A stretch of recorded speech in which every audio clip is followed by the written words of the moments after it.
My family betrayed me, stole the company I built from nothing, voted me out and cast me aside, so I quietly bought it back, cut them off, and destroyed all. I am Michael, male. My family has always been about business, but let us be clear, they have never owned anything. They have spent their lives working under someone else, clocking in and thinking they are living the dream because they got a decent paycheck and a pat on the back at the company Christmas party.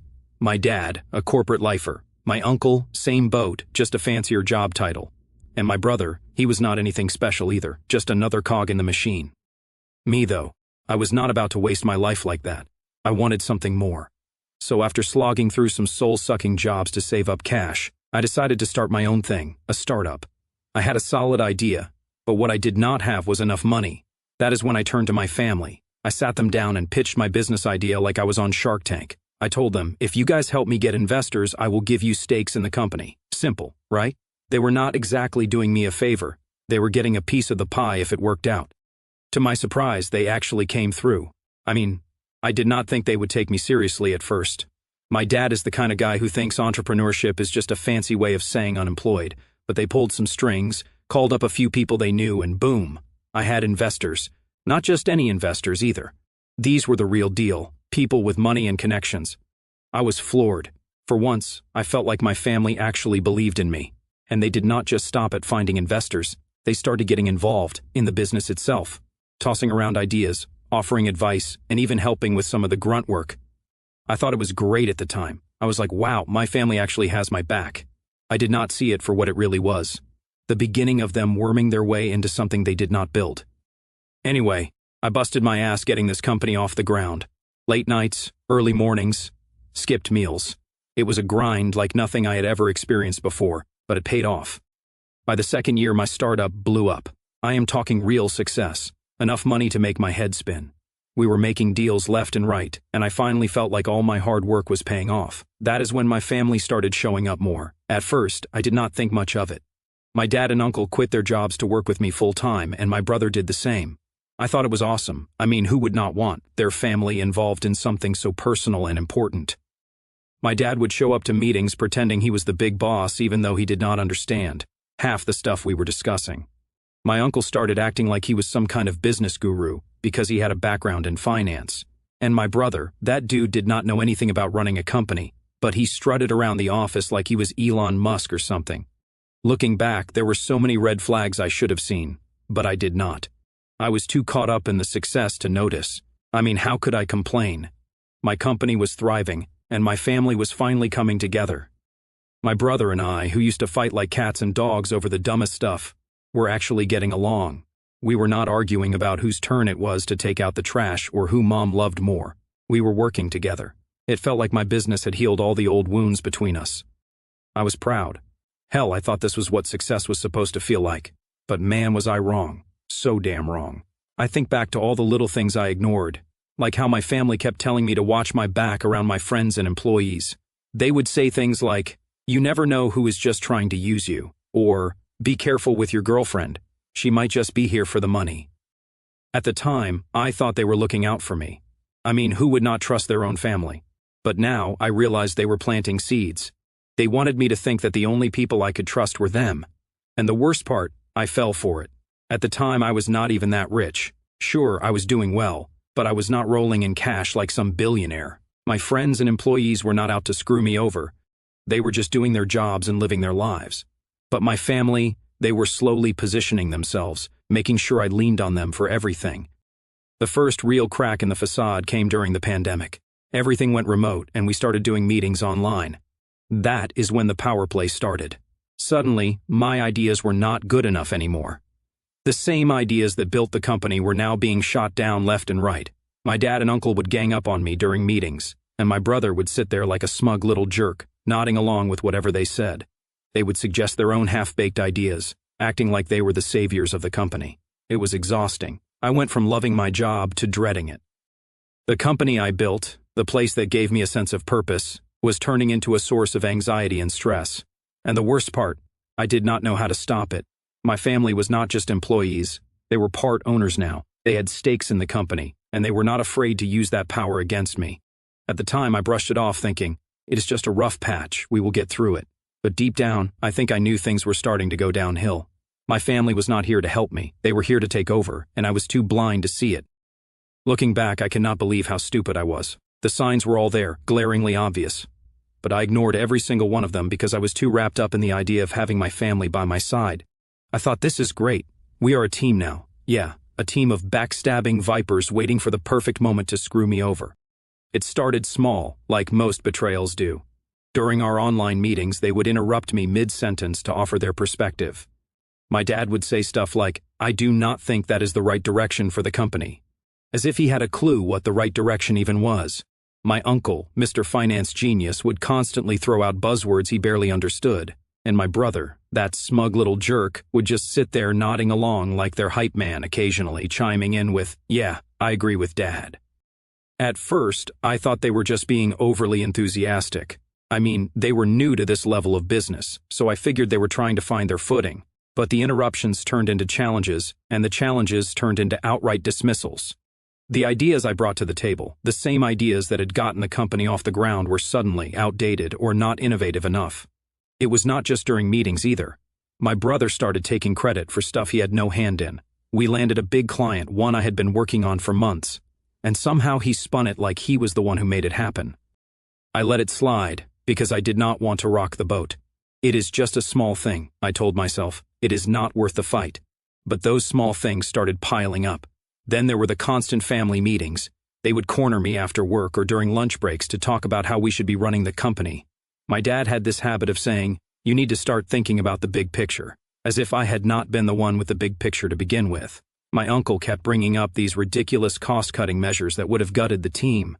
And my brother, he just paraded whatever they said, pretending he was this brilliant strategist when he could not strategize his way out of a paper bag. One time during one of these so-called meetings, my dad told me, "You are too close to this. You need to let other people take the reins." I laughed it off at the time, thinking he was just being dramatic. But now I realize it was not just a suggestion. It was a warning. They were not here to help me run the company. They were here to take it from me. The breaking point, though, came during the pandemic. I think being stuck at home gave them too much time to scheme. We had to make some tough decisions, cutting costs, shifting priorities, that sort of thing. It was stressful as hell, but I was doing my best to steer the ship. That is when the mutiny started. During one of our online meetings, I brought up a plan to pivot some of our operations to adapt to the lockdowns. It was a solid idea, something I had put a lot of thought into. But before I could even finish explaining, my dad cut me off. "I do not think that is going to work," he said, like he was the chief executive officer or something. My uncle jumped in, agreeing with him and my brother because, of course, sided with them. They proposed their own plan, which was basically just rehashing what we were already doing, but with fancier words. I tried to push back, but they steamrolled me. They had the majority vote, so their terrible plan got approved and mine got tossed aside. That meeting was the first time I felt like an outsider in my own company. I could not even recognize the business I had built. These people, my own family, were turning it into something else. Things got worse from there. My brother, who had no clue how to manage anything, started acting like he was running the show. He would send out emails to the team, signing off as if he were the chief executive officer, and even started making decisions without consulting me. When I confronted him about it, he brushed it off. "I am just taking initiative," he said, like I should be proud of him. My dad and uncle were not any better. They started holding meetings without me, making decisions behind my back. When I found out, they acted like it was no big deal. "We did not want to bother you," my dad said, as if I was not the one who created this damn company in the first place.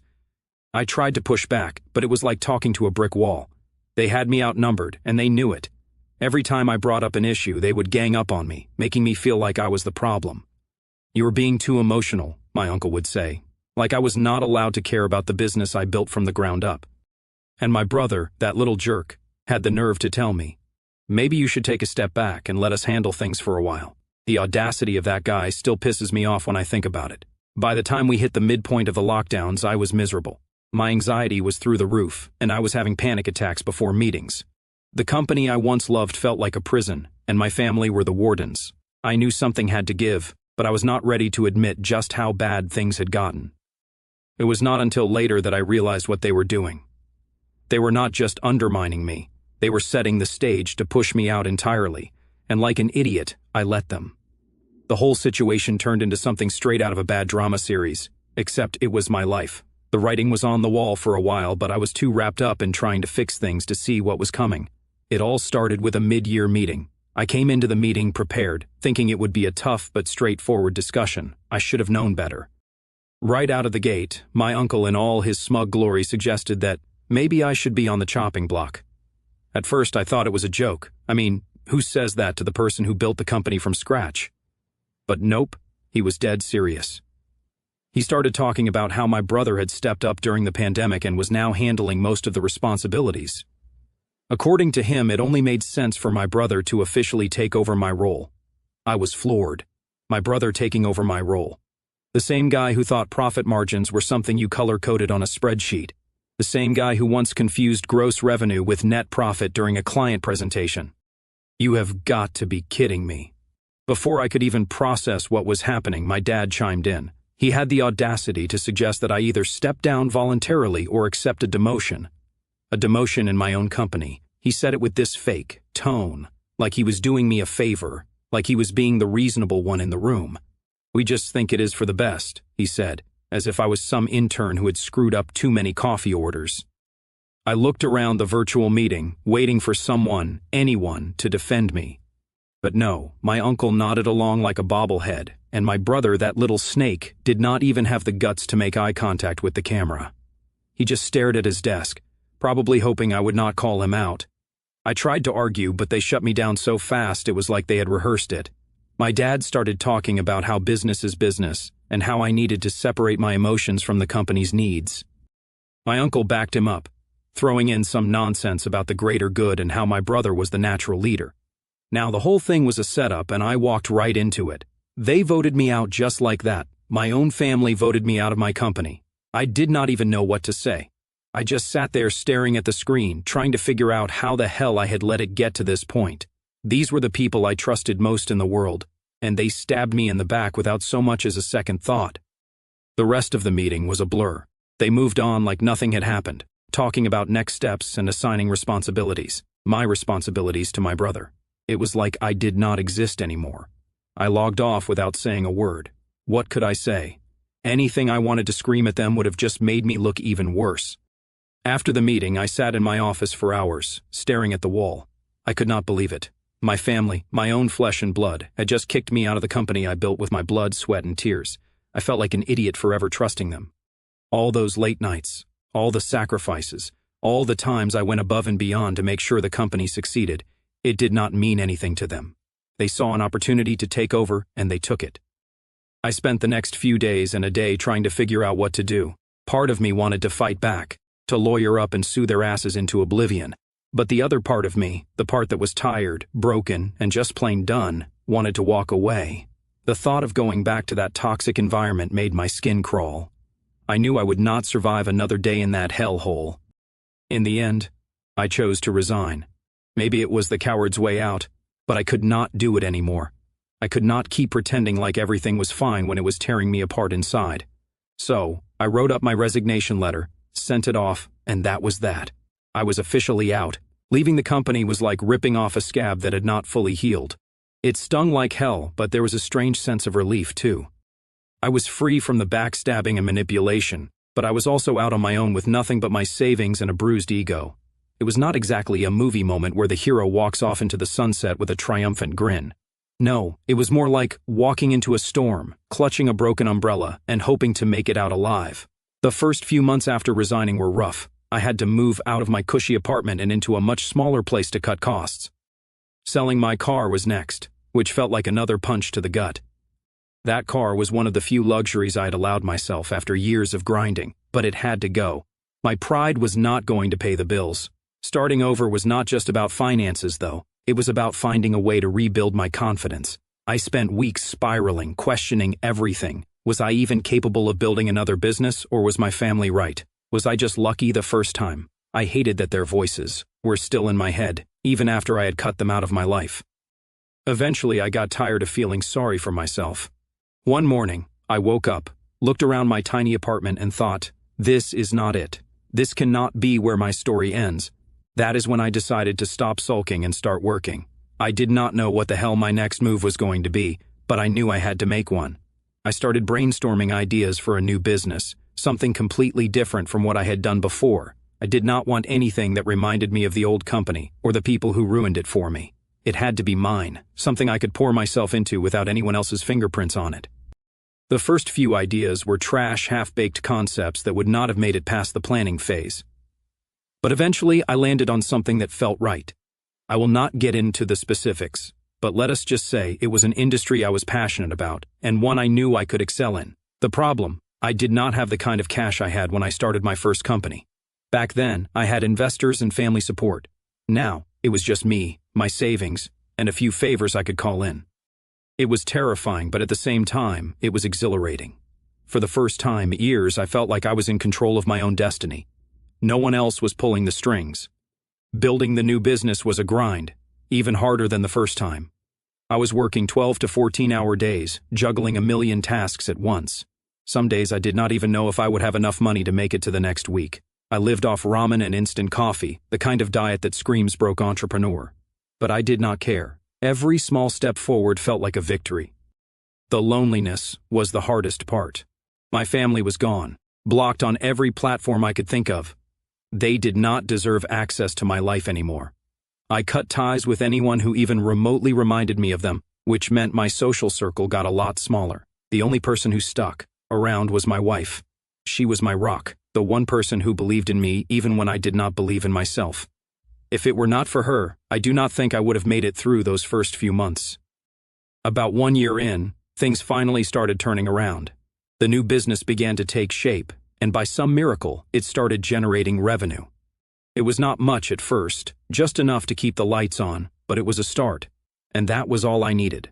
A small glimmer of hope to keep me going. By the second year, the business was thriving. It was not just doing well, it was doing better than my first company ever had. I finally felt like I was back on solid ground. And the best part, this time, I was surrounded by people I trusted. No family drama, no backstabbing, just a tight-knit team of people who believed in the vision as much as I did. Cutting off my family was one of the hardest decisions I had ever made, but it was also the most freeing. I did not just block their numbers, I erased them from my life completely. My dad, my uncle, my brother, they were dead to me. Not literally, obviously, but you get the point.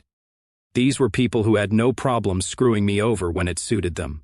And I was not about to let them back in just because things were finally going well for me.